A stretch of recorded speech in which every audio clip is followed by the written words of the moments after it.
Asik Roger, Ano po?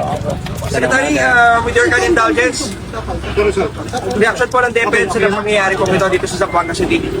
Kami nakikiramay din po sa City of Zamboanga, sa Ateneo Community at dito sa napakalungkot na nangyari. At handa rin kami tumulong sa eskwelahan, sa pamilya, pagamat private school ito. Tingin po rin namin bilang isang komunidad dapat i-approach itong problema dahil problema ito ng hindi lang ng isang eskwelahan kundi palagay ko ng ating kabataan. Kasi problema nga siya ng kabataan, problema din po siya ng komunidad at ng bawat komunidad ng bawat ng ating buong bansa sa totoo lang. Ano po kaya posible natin paraan, Senador? Sunod-sunod na po kaya Tacloban, Cavite, tapos dito na naman sa Zamboanga City. Yun nga ho eh. So, ang tinitingnan ho natin, hindi lang yung seguridad. So, hindi lang bakod, hindi lang CCTV, hindi lang metal detectors. Importante ho yun. Pero importante din ho siguro kung yung magre-reach out talaga yung ating mga komunidad, starting with sa amin, sa school communities. Talagang makihalubilo tayo sa ating mga estudyante. Kilalanin po natin talaga sila. Kamusta sila? Kamustahin natin sila. Kasi ang silbi talaga ng eskwela, hindi lang magturo, kundi parang pangalawang tahanan na ho yun eh. So talagang kailangan pagigihan po natin. Yung sinabi po ng ating mahal na Pangulo is make sure yung kilala natin ang ating mga estudyante, yung teachers, hindi lang magtuturo, kundi nakakamusta din.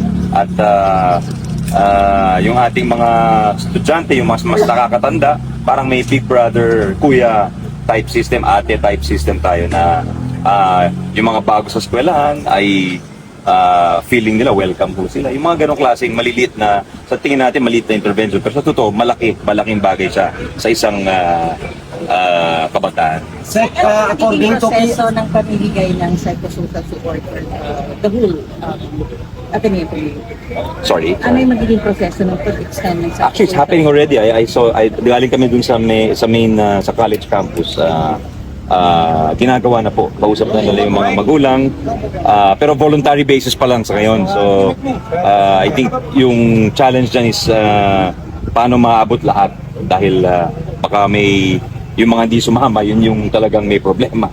So, yun nga eh. Parang challenge yan para sa atin dahil di natin alam sino yung magaling sa mga broken family, sino yung mga may problema.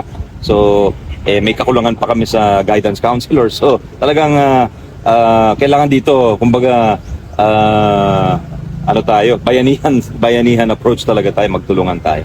According to PNP, mayroon ng security agreement between DepEd para sa public schools, pero sa private schools, wala po ba?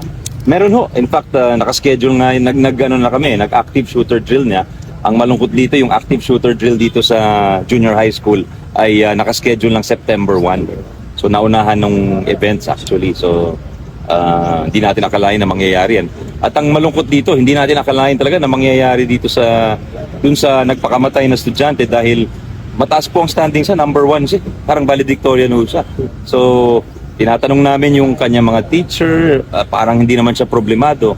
Although nagbibiro siya minsan na galit siya sa kanyang mga kasama, parang akala ng mga kamag-anak niya, biro-biro lang ho yun. So, yun ang medyo misteryo po sa amin ngayon. Sir, papayagan na po ba na magkaroon ng police visibility inside the campus? Pinapayagan naman ho yun kung talagang may threat. Pero as much as possible sa vicinity, sa entry points at saka sa vulnerabilities ng mga paaralan.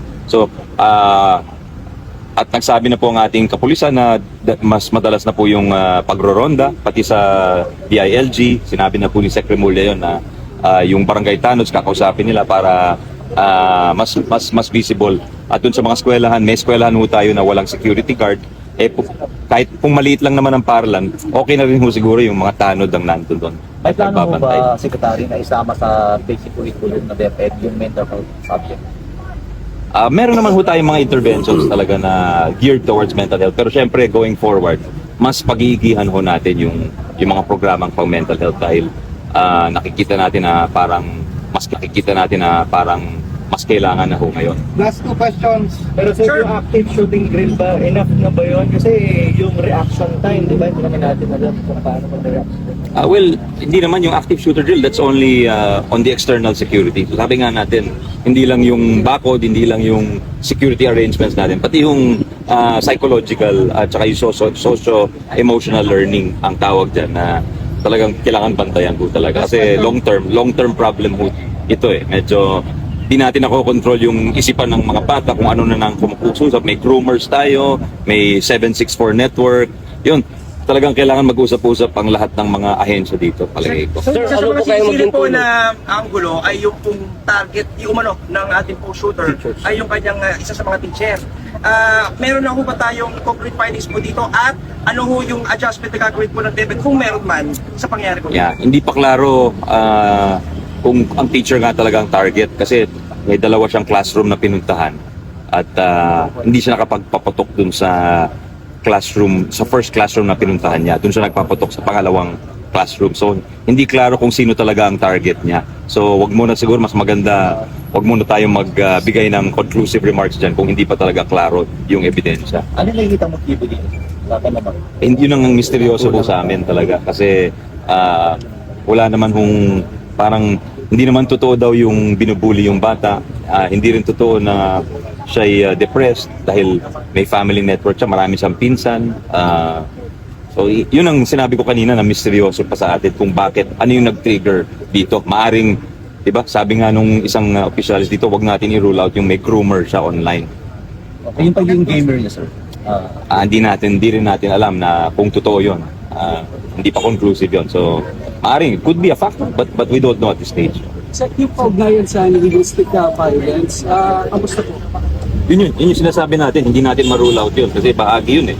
Minsan yun yung naglalagay, yun ang naglalason sa isipan ng ating mga kabataan, yung sinong kausap nila online, di ba? Nakita nung mga groomer na, galit to, disenchanted youth to. Ito, maano natin to, mapapagalit pa natin lalo sa mundo ito. Dahil yun ang role ng mga nihilistic violent groups eh. Talagang, so dapat malaman din ng mga magulang na yan yung mga kausap minsan ng ating mga anak. At kung di natin papayagan yan sa parke o kaya sa sari-sari store na yun ang kakausapin ng mga anak natin, huwag rin natin payagan na yun ang kakausapin ng mga anak natin online. Sa mensahe nila po sa mga magulang na marahil nangangamba sa mga oras na ito na padala yung kanilang mga anak sa mga paaralan sa mga pangyayari po ito. Nasa inyo po magkakataon? Salamat po. Kami nakikiramay dito sa mga pamilyang apektado dito at sana yung mga magulang bantayan din natin ang ating mga anak. Kamustahin po natin sila, bigyan natin sila ng panahon dahil palagay ko maraming dumadaan sa isip, maraming masamang impluensya, especially online, na hindi pa klaro o hindi pa alam ng ibang magulang na merong ganong mga masasamang impluensya.